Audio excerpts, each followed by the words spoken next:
राधे राधे। मेरा नाम है निकिता शर्मा और आप सभी का स्वागत है श्रीमद् भागवत गीता की इस श्रृंखला में।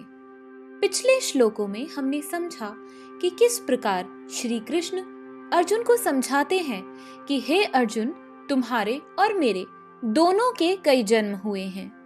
तुम उन्हें भूल गए हो, जबकि मैं सभी को याद करता हूँ। चलिए जानते हैं अगले श्लोकों का अर्थ।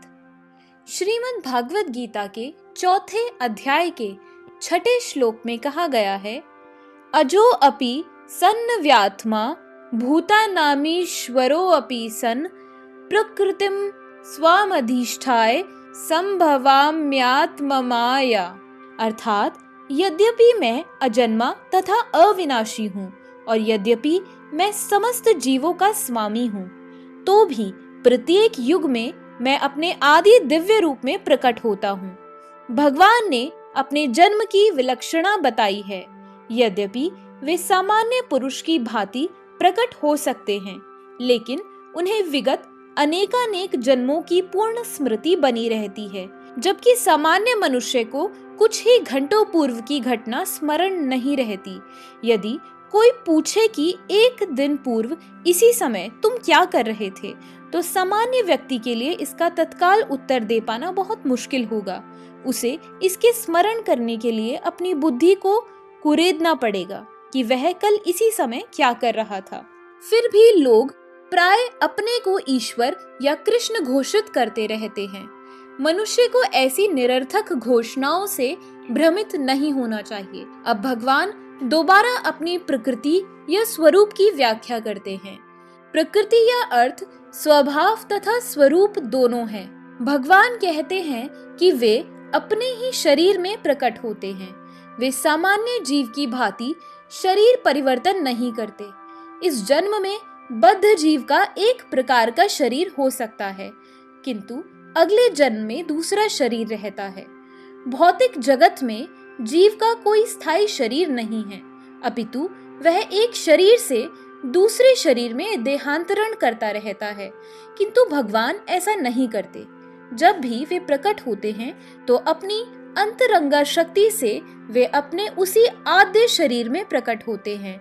दूसरे शब्दों में श्री कृष्ण इस जगत में अपने आदि शाश्वत स्वरूप में दो भुजाओं में बांसुरी धारण किए अवतरित होते हैं। वे इस भौतिक जगत से निष्कलुषित रहकर अपने शाश्वत शरीर सहित प्रकट होते हैं। यद्यपि वे अपने उसी दिव्य शरीर में प्रकट होते हैं और ब्रह्मांड के स्वामी होते हैं, तो भी ऐसा लगता है कि वे सामान्य जीवन की भांति प्रकट हो रहे हैं। यद्यपि उनका शरीर भौतिक शरीर की भांति क्षीण नहीं होता, फिर भी ऐसा प्रतीत होता है कि भगवान कृष्ण बालपन से कुमारावस्था तथा कुमारावस्था से तरुणावस्था प्राप्त करते हैं। किंतु आश्चर्य तो यह है कि वे कभी युवावस्था से आगे नहीं बढ़ते। कुरुक्षेत्र युद्ध के समय उनके अनेक पौत्र थे, या दूसरे शब्दों में वे भौतिक गणना के अनुसार काफी वृद्ध थे। फिर भी वे 20-25 वर्ष के युवक जैसे लगते थे। हमें कृष्ण की वृद्धावस्था का कोई चित्र नहीं दिखता, क्योंकि वे कभी भी हमारे समान वृद्ध नहीं होते।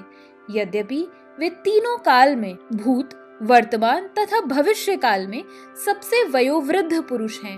न तो उनका शरीर और न ही बुद्धि कभी क्षीण होती या बदलती है।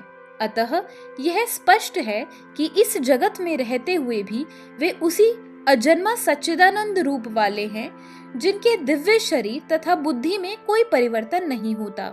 वस्तुतः उनका आविर्भाव और तिरोभाव सूर्य के उदय तथा अस्त के समान है, जो हमारे सामने से घूमता हुआ हमारी दृष्टि से ओझल हो जाता है।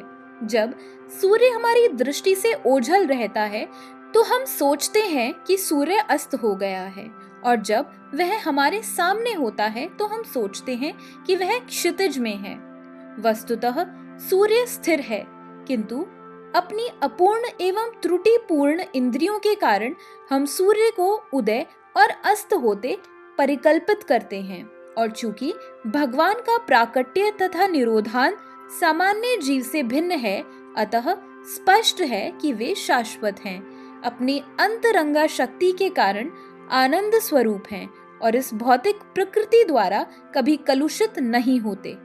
वेदों द्वारा भी पुष्टि की जाती है कि भगवान अजन्मा होकर भी अनेक रूपों में अवतरित होते रहते हैं। वैदिक साहित्यों से भी पुष्टि होती है कि यद्यपि भगवान जन्म लेते प्रतीत होते हैं, लेकिन तो भी वे शरीर परिवर्तन नहीं करते। श्रीमद् भागवत में वे अपनी माता के समक्ष नारायण रूप में 4 भुजाओं तथा षडैश्वर्य से युक्त होकर प्रकट होते हैं। उनका आद्य शाश्वत रूप में प्राकट्य उनकी अहेतु की कृपा है, जो जीवों को प्रदान की जाती है, जिससे वे भगवान के यथा रूप में अपना ध्यान केंद्रित कर सके, न कि निर्विशेषवादियों द्वारा मनोधर्म या कल्पनाओं पर आधारित रूप में। विश्वकोश के अनुसार माया या आत्मा माया शब्द भगवान की अहेतु की कृपा का सूचक है। भगवान अपने समस्त पूर्व आविर्भाव तिरोभावों से अवगत रहते हैं, किंतु सामान्य जीव को जैसे ही नवीन शरीर प्राप्त होता है, वह अपने पूर्व शरीर के विषय में सब कुछ भूल जाता है।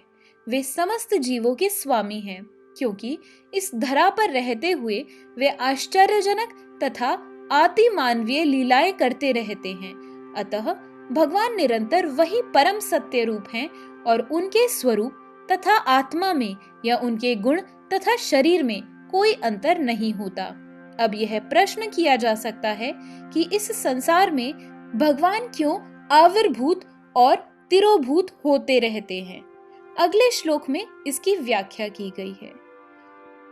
आज के श्लोकों की वीडियो यहीं समाप्त होती है।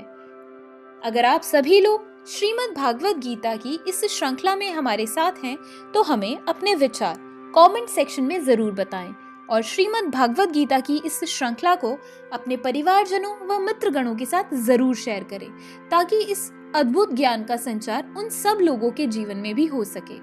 तो चलिए मिलते हैं अगले श्लोकों के साथ एक नई वीडियो में।